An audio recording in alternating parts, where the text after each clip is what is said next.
Good morning. Let me wipe off this lens real quick. Let me wipe off this lens. There we go. So it seems that there's some kind of censorship going on pretty much all platforms. And it gets a little ridiculous. I mean, I do agree that people should have their freedom of speech. But at the same time, I also agree that people should be somewhat careful. I also think that if we don't own the platform, there's not much we can do about it other than complain about it a little bit, right? Which hopefully that works to an extent. But I'm finding now that people are censored even on Facebook. I had a lady last night. She shared I was making keto cheesecake for my my keto seminar that I'm doing today. That I'm going to try to live broadcast here so you guys can see it. And she got blocked by Facebook. They completely blocked her. And it said, you've tried to share this person's video too many times. We're restricting you from Facebook, and you cannot post you cannot get into any of the groups until Monday at 7:41 p.m. or 7:41 p.m. because she tried to share my video with a couple of her keto groups. And now Facebook is stepping in and saying, you've tried posting this too many times. We're not going to allow you to post anymore. And you can't go into your groups or anything anymore until Monday. So they're giving her a 2-day penalty for sharing somebody's video a couple times. Wow. That's great. And the heading was just Keto Cheesecake Live.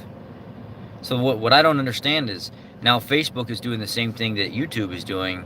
Where's this going? Is this complete control, or are we just going to have everything that's taken away from us? We can't share videos anymore. We can't have freedom of speech. We can't do anything. I mean, it's getting a little ridiculous, the fact that everything is starting to be controlled now. And a lot of people are saying it's because big companies are coming in that want to market and advertise certain things, and they don't feel comfortable doing it on platforms where people are just openly speaking their mind, because too many people are vulgar in that aspect, or they post things that can hinder the company's ads and stuff that they want to put up. So where it's going, I have no clue, but it doesn't look like it's going in a very good direction. It looks like people in general are becoming more ruthless when they explain things, and now companies that pay for advertisements on social media platforms are thinking that their crowd is going to be retracted by the amount of people that come on, and then the people that don't, come on with vulgar comments and things to say and just openly speaking, and whatever they want to roll off their tongue just rolls off their tongue, seems to be hindering other platforms that want to sponsor like ads and sell things and stuff like that. But now Facebook is kind of doing the same thing. She said, all I did was just try to share your keto cheesecake video to 2 different groups, and I got blocked. I don't know what happened. And they send me a warning message saying that you've tried posting this video too many times, and now you're basically in jail until Monday at 7:41 p.m. You won't be able to access your group platforms. Are you freaking kidding me? I mean, this is going on multiple social media platforms. What happened to me 2 months ago? They all of a sudden thought that somebody was trying to steal my account, and I sent them pictures of my ID. And I said, look, it's me. I'm trying to access my account. It's me. Here's my ID. Here's me in person. You can see me. It was not good enough. They kicked me off of my group. I could not run any of my groups that I control to help people with keto and cook meals and stuff for them for an entire week, because that wasn't good enough for them. They're starting to really change everything on these social media platforms to the point where you have no say-so. It's what they want, and that's it. And if you don't abide by it, it doesn't matter. And even if they want to change the rules, they're able to change the rules. It's kind of sad that until the person I said I wouldn't mention anymore, I'm not going to mention their name, until it was put into perspective to me that if you're saying on YouTube that you get 3 strikes in 1 month, you're out. Well, if I get 3 strikes in 3 months, or no, 3 strikes, 3 months, you're out, or something like that. They learn how to screw the system. So I'll just go ahead and put out a confrontational video with tons of swear words and everything else right now. How about I just do 1 every 3 months? or one every month, because by the time the next month comes around, the one strike that I got on the video before falls off. So now I don't have my 3 strikes in that time period. So I learned to screw the system. So what I do is I just cycle when I put out my confrontational videos with my swear words and all that other stuff. Well, now YouTube's starting to crack down on that and saying, you know what, obviously that's a rule, but that's not going to happen. We know the system now. Or they go back and they see what you've done over the last year and give you 3 strikes in 1 month altogether, and all of a sudden you're out of the game.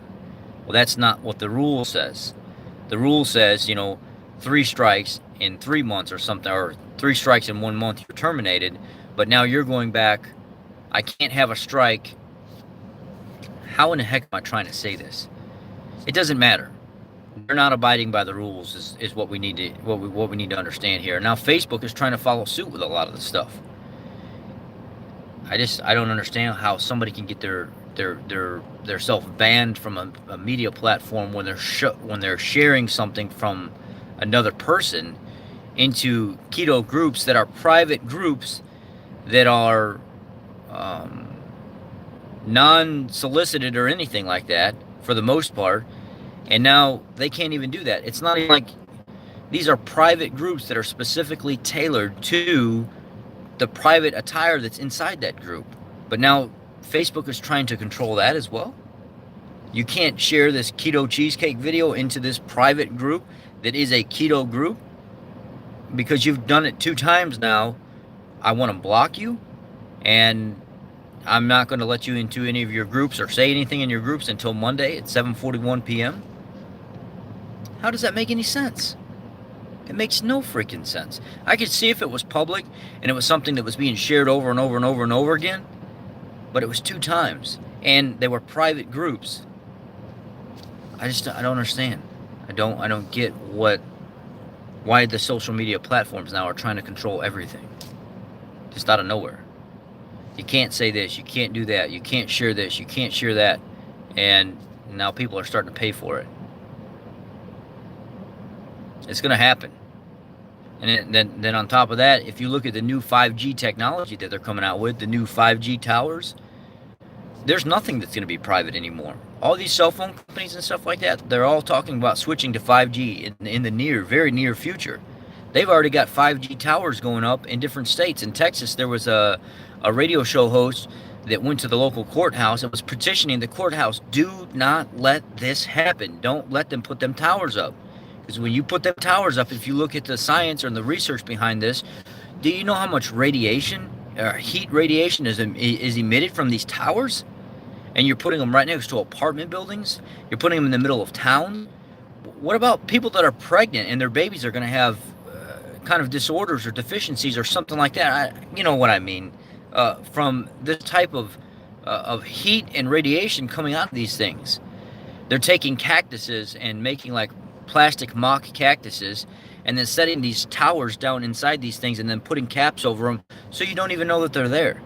Or they'll take a regular radio tower, and if you look at the top of it before where there was just one platform on it, you could be driving to work one day and all of a sudden there's 2 or 3 more platforms added to the top of it, and normally you wouldn't even notice. And you're like, what the heck is that? It was that big before, and now you've got sections added on top of the radio tower.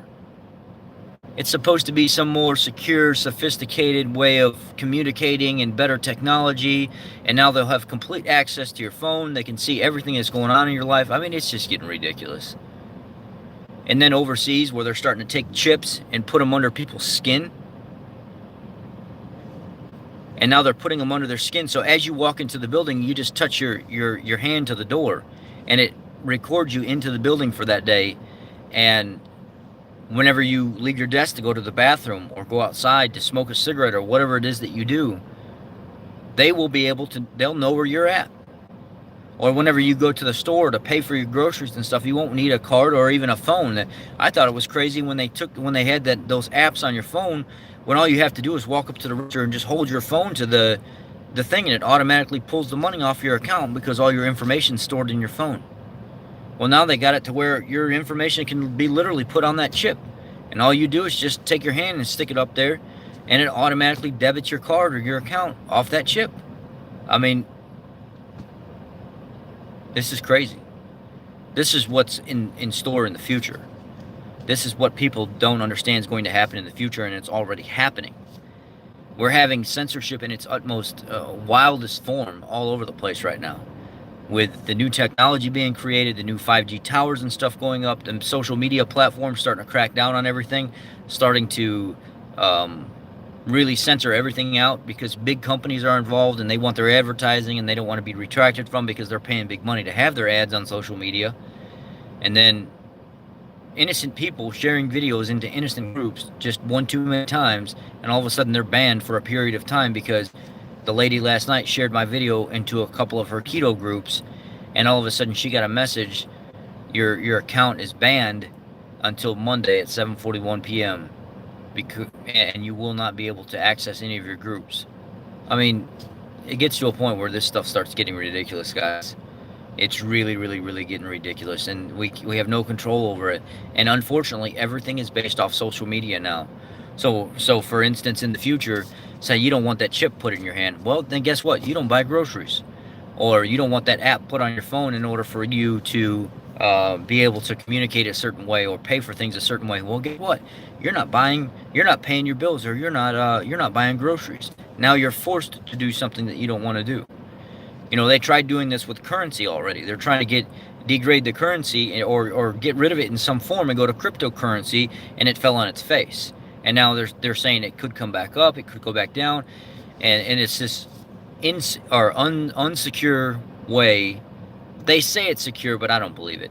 Unsecure way of sending funds through a series of tracking systems, so you know exactly where the money's coming from and going, and can be tracked completely in a different way than what it was before.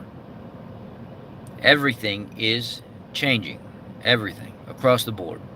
So eventually we'll have no control over what we can and can't do with certain types of money and stuff that we have, and we'll have to do it the way the government wants us to do it.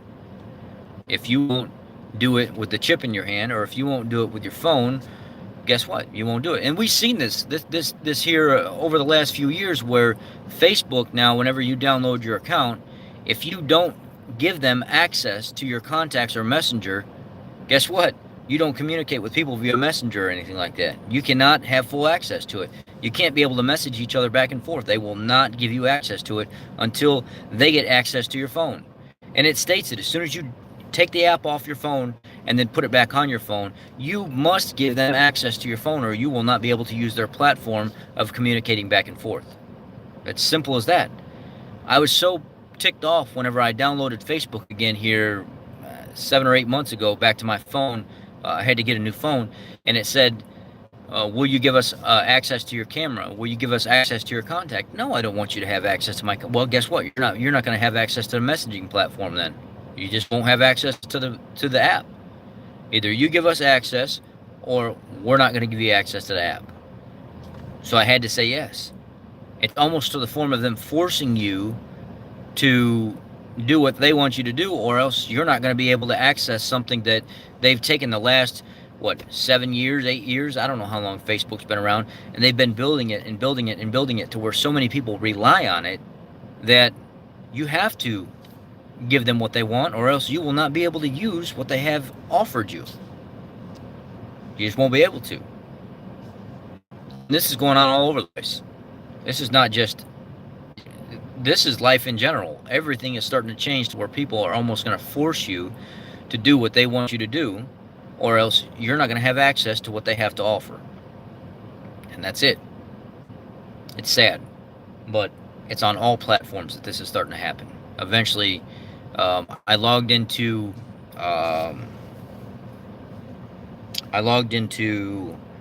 Instagram today, and I'm scrolling through Instagram, and every other ad was some kind of sponsored individual artist singing, and I've never seen that before, and I don't want to see that.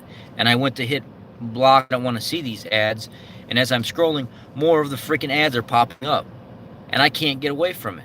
I don't ever look at that kind of criteria, and if it's built off of an algorithm, I don't look at people doing that. So why is it popping up on my Instagram feed? And when I try to block it, they just find another way to put more of them in there. I can't get away from it. on social media when I get tired of looking at all the political junk from everybody bashing Trump and bashing Hillary and bashing Obama and Michelle and everybody else. I try to block all that stuff because I don't even want that crap in my life. I don't want to have to worry about that stuff in my life. I'm focused on helping people heal, not our government. And it gets to the point where I block every single one of them, and they come back, they come back, they come back. I cannot get rid of them. I block all political posts, and Facebook finds a way with some kind of algorithm stance, or I don't know what they do, and it's right back on my feed again. So I don't, all this stuff, the censorship and the control across the board. I'm starting to believe that some of the people years ago, if you look at one of the co-founding or the co-founder or the co-creator of Facebook, that's what he talked about. He talked about, we built a social media app that was surveyed, and we studied people, and the more we seen that they liked those little thumbs up or those hearts, or somebody posted a new status, or trying to be involved in somebody's dramatic content or whatever on life, the more we were able to tailor that app to really make people want to come back and click that screen, click that like button, come back and see how many times that I've been shared, or how many times that somebody has liked what I had to say, and then all of a sudden they become addicted to it.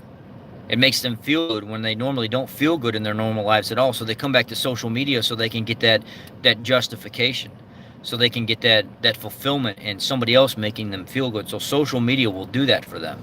All they have to do is put out a few words, and then all of a sudden people start responding, and then it kind of lifts their spirit up a little bit. You know, this synthetic love, this synthetic caring for you, instead of the real deal in real life. People around you caring for you and loving you and responding to you accordingly. And if you don't have that, well, you need to go find that, because it's like the ultimate way of having a personal relationship with people. But instead they go back, and the co-creator was talking about how they took that and they ran with it, and they almost made it a drug.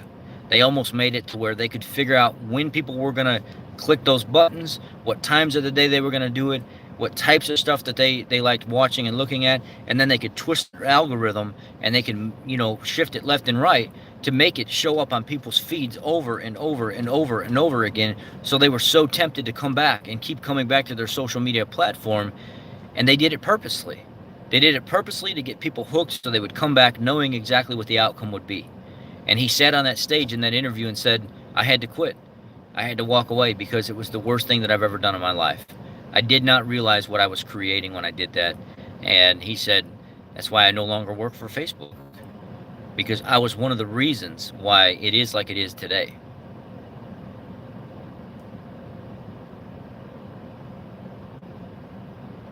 So Facebook has its own issues. YouTube has its own issues. I'm sure Instagram and Twitter and Tweedler and Twacker and everything else, they've got their own issues. But the more we see this happening, the more this progresses, the more it's just taking over people's... Sorry, my phone cut off for a second. But this is just a Dr. Paul Saladino. I seen him when he had like 300 subscribers on his channel. And I said, man, this doctor's really got some good stuff to put out, right? Well, this is how social media takes over our life. And this is nothing against Dr. Paul, because I get it. This is me just being raw with you guys. You guys know I don't give a care in the world if somebody don't like me or not. It don't hurt my feelings none. In the world, if somebody don't like me or not, it don't hurt my feelings none. And I don't need a Dr. Barry or Dr. Eric Westman or Dr. Paul or anybody to support me. It makes no difference to me. I'm still going to do what I do no matter what, and it does not matter. I don't look for my relevance in somebody else. But what I am trying to say here is this prime example. Dr. Paul Saladino, I seen his channel. He had like 275 subscribers or something like that, 300 subscribers. And I started commenting on his stuff. And I said, Doc, I got some social media platforms where I can really take your message and I can start spreading it. I started sharing it from one platform to the other platform to the other platform. And all of a sudden I'm seeing 300, 400, 500. And then the other group that make Facebook videos and stuff with me as well, they would do the same thing, right? Well, we all started building that subscriber rating up, and the next thing you know, it's 700, 800, 900 people in less than a few weeks of us doing that. Well, now it's taking over him so much that he's trending so much on Twitter and Facebook and everywhere else, He doesn't even have time to respond to anybody anymore. I sent the guy a message 3 weeks ago, and he still has yet to look at that message today, because he's moving so fast, and social media has consumed his life with putting messages out and going on podcasts and everything else. He no longer has time to respond and talk to the small guy like me that helped him get where he is right now. I mean, primarily, it's people like me that help those people, but they get so consumed with social media, and it pulls them into it, and they take off with it, and all of a sudden they forget exactly where they came from. They forget exactly the people that came along with them. So that's why the other day, well, it was like a week ago, I said, good luck, Doc. I understand you don't have time anymore. Social media has taken over. I hope you make it as far as you want in your career and your social media endeavors. I tried helping you. I thought you were going to be here. Obviously, you don't have time to respond to anything anymore. Good luck. And I just walked away from it, because social media has a way of grabbing people, dragging them in, and pulling them somewhere that they've never experienced before, and they forget about everything else. They forget about people, they forget about reality, they forget about their family, they forget about their friends. It's a disaster. A friend of mine, you may know her, Penny, she went on a social media blackout. The church that she goes to said, look, our kids, our families and stuff, they're getting so involved with social media, they don't even know what it's like to live a normal life anymore. They don't even know what it's like to have a conversation with somebody, or ask a girl out on a date anymore. They don't even know what it's like to pay somebody a compliment anymore in real life, because they have to do it on social media all the time. They don't even know what it's like anymore to have a debate with somebody and converse about something seriously and troubleshoot something in person anymore, because it's all screaming and yelling and calling names and stuff on social media now. So we, as a church, we want to do a blackout. No social media. Focus on your families, your work, your life, and whenever we see people come back to reality, normal again, then we'll start saying, hey, if you want to start using it, by all means, go ahead. And I thought it was just going to be like a couple weeks or a month. I didn't see Penny for almost a year. For almost 1 year. And she came back kind of a different person. She's not even on social media that much anymore. She really honored what was said in the church. She did what they wanted, and she came back as a completely different person, honestly. She says very few words online now. She gets right to the point. She says, hey, thanks for what you do. I appreciate you. I watched your video. Have a great day. She's gone. She says what she has to say. She gets off, and she moves on about her business. Hey, Nona. So learning how to separate your life, your personal life, and social media is critical. If you have to think about getting back on social media the moment you get off, or within an hour or 2 hours, you get issues. I think it's time for people to start looking at and reevaluating their life. I do what I do because I have so much invested in it, but I hate the fact that I have to do it. I hate the fact that this is the way that I'm having to help heal people, because they're so used to seeing me on social media cooking and stuff like that it's consuming so many people's lives. It's ridiculous. People can't even live normal lives anymore because they're so addicted to social media, they cannot put the phone down. When I'm at work, there's a guy at work with me. While he's working, this is how bad social media is. While he's working, he's got his phone in his hand while he's lifting up a vehicle, or while he's working on a car, or while he's sitting down for lunch. He can't even focus on eating his food without his phone being right there on his leg so he can watch his phone. He's how old is he? 21 years old. Social media has got him so poisoned by coming back to that phone, he cannot put his phone down while he's at work. It's in his pocket, in his hand, in his shirt pocket at all times. He cannot put it down.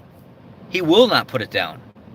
As the head mechanic, I've looked and I've told him, I said, look, dude, you're going to get in trouble if you don't put your phone down. You're at work right now. You're doing a dangerous job. You're lifting people's vehicles up, you're putting them down. You're taking off tires. You're doing all kinds of stuff. Put the phone away, please. Please put the phone away. We won't do it. 10, 15 minutes later, he's back on that phone again. And literally, it's to the point where it's the button so he can use his hand Twitter and Facebook and YouTube and everything else. I'm thinking to myself, what is going on here?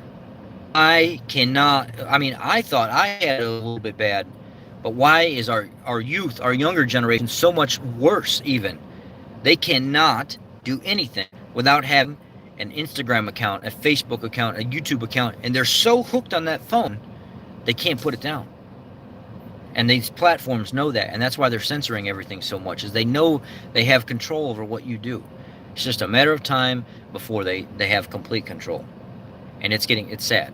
And that's where it's going. And this is reality now. This phone right here. This is reality. And it's not reality at all. Reality is this outside world. Networking and communicating with people and having personal relationships with people. It sucks the fact that these platforms know they have us in their pocket. There's nothing that we can do about it. Well, most of us can do about it. Anyway, I wanted to talk to you about some of the censorship that's going on with Facebook now and sharing people's videos and how they're, obviously going to start blocking people because you can't share somebody's video, and just talk in general about real life and being addicted to social media and not having any interpersonal skills, communication skills, relationship skills, because you're so hooked on this phone. It's sad. It's sad that I see grown women and men with kids in the car going down the road with that cell phone while they're driving, and they're looking down at the cell phone and they're texting on their phone and they're doing all kinds of stuff while they're headed down the road and their kids are in the car with them. God forbid you should say anything to them because they will freak the heck out. I had one girl one time, she had 2 babies in the back seat and she's on her cell phone at the stoplight. And I rolled down my window and I honked my horn a bunch of times. She got her attention and I went like this.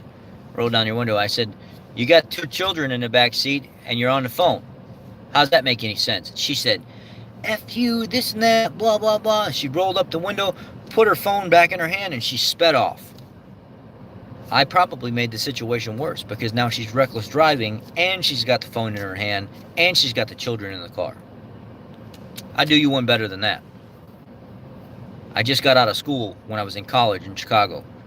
I pull up to the stoplight. There's exactly, and I'm really sorry to hear that, and I hope nothing bad happened to your brother. She says that her brother, what'd you say? She says, "My brother almost died driving a tractor and a lady hit him texting." And the reason I'm repeating what you're saying right now is because whenever I load this video, all these comments will be gone. There won't be no comments here anymore. How do I have 7 people on here and not one person has hit that thumb? Come on, y'all. If y'all like what I'm saying, you better hit that thumbs up. Anyhow, I want to see, these are the videos that I want to spread. These are the videos that I want people to hear what I have to say. I think this is pretty important. That's why.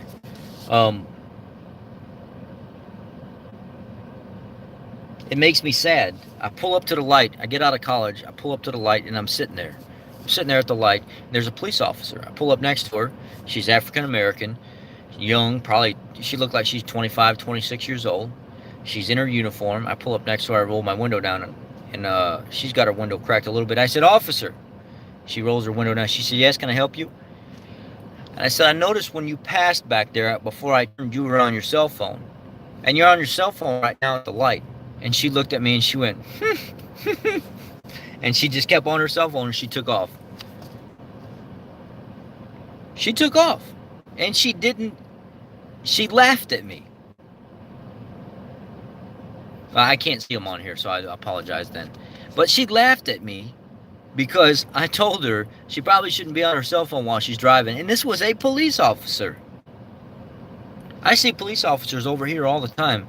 They get in their car, they're on their cell phone, they pull out onto the road, and they're still on their cell phone when they pull out onto the road. They never put it down. This is bad. Very, very bad. I go through the Walmart parking lot, or come out, and I'll stand there, and I'll just watch people drive by sometimes. In the middle of people pushing carts out of the store, people are on their cell phones while they're maneuvering through people.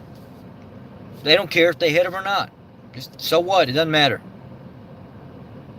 I don't get it. I don't really get it anymore. I don't understand. I mean, I drive sometimes, but I literally have a platform here that I put my phone on, and I leave it there while you guys are watching me, and I don't touch it. And I try to keep my eyes on the road. Every once in a while, I'll look away and I'll go back. That's the most of what I do, and I probably shouldn't even be doing that. It's just sometimes I don't have time to get on here and talk to you guys. It makes me sick. It makes me really sick, and there's nothing anybody will do about it. And there's nothing you can do about it, because now the people that are supposed to be protecting you are doing it themselves. Where do you go? I mean, I don't understand. You know, Arkansas, it was years ago, Arkansas got to a point where they said, you know what? If you smoke in a car and your child is 13 or under, you are getting a big ticket. They need to be over 13 if you're smoking in a car with them. What sense does that make? How about we make a law that says if you've got passengers in your car, period, you do not need to be smoking in that vehicle with them. If you're by yourself, sure, that's fine. It's your property. But if other people are riding with you, you need to have enough respect to pull over and smoke your cigarette, or don't fill that car up with a bunch of smoke. Other people are in there. Secondhand smoke, right?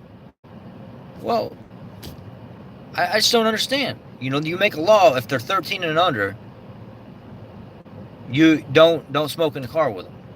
But if they're above 13, you can do whatever you want. I'll tell you right now, if you're 14, 15 years old, and I'm your dad, and you tell me, hey, Dad, put that cigarette out, I'm in the car with you. If I think like most parents do, I'm going to tell you to shut up. You're my child. You don't tell me what to do. That's the mindset of most parents nowadays, right? Instead of thinking, you know what, you're right. I shouldn't be doing this in the car with you. I shouldn't be doing this. But they don't think that way. If we make it a law and enforce it, it'll be done. But we don't take into consideration there's a lot of stuff that we do even as adults where we censor our children as well. It's not just social media platforms. We do it to our own kids. You shut your mouth and you sit there and you don't say anything. You're a child. You don't talk back. You don't tell me. No, you don't say nothing. We censor our children from the time they're born because we're the adult. Yet they have a voice too, right? And they should be heard too. And sometimes what they have to say is pretty important. I'll give you a prime example of this real quick before I get off of here to let you know what censorship does to people. I know somebody that had been abused her whole entire life. Got the hell beat out of her every single day. And excuse my mouth. I get emotional about this stuff. Her mother would beat her badly. And when she became 12, 13 years old, she went to go tell her daddy, Dad, mom's been hitting me for years now, and she won't do it around you, but she'll do it. And her dad said, girl, if you start trouble between me and your mother, I will whoop your tail and you'll be grounded. Shut up. I don't want to hear it. Nothing. Quiet. Well, guess what? Censorship in its finest. Every time over the years she would try to bring that up again, he would never, I don't want to hear it. I don't want to hear it. Well, when she turned 20 ye's old, she's sitting in a truck with her dad, and she finally told her dad, Dad, look, I don't care anymore. I want to tell you what's been happening since we were children, and it still happens sometimes now. Mom hits me with stuff, and I'm not talking about just stuff. She'll pick up a baseball bat, she'll pick up a pan, she'll pick up whatever, and she'll beat the crap out of me.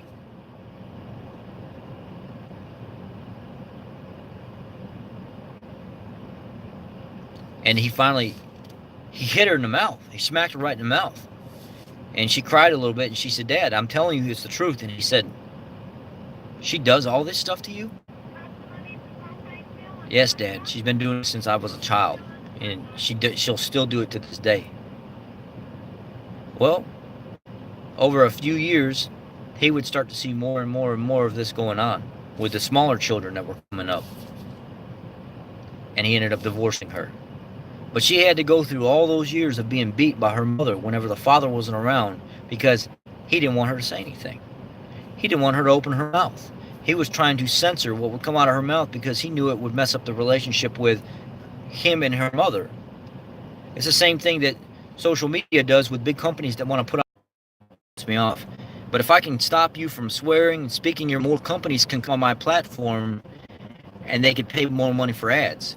But if you keep talking like I can make, and now you're on my platform, and that's going to hinder me, so I'm not going to come to you, pay you money to put my ads on your platform if you got people going against or saying swear words and keeping people away from social media in a subtle way, and it's going to push people away from social media. Now you're hindering my business. It's censorship in its finest. I mean, there's more than one way to look at this, but it's sad that it's going on.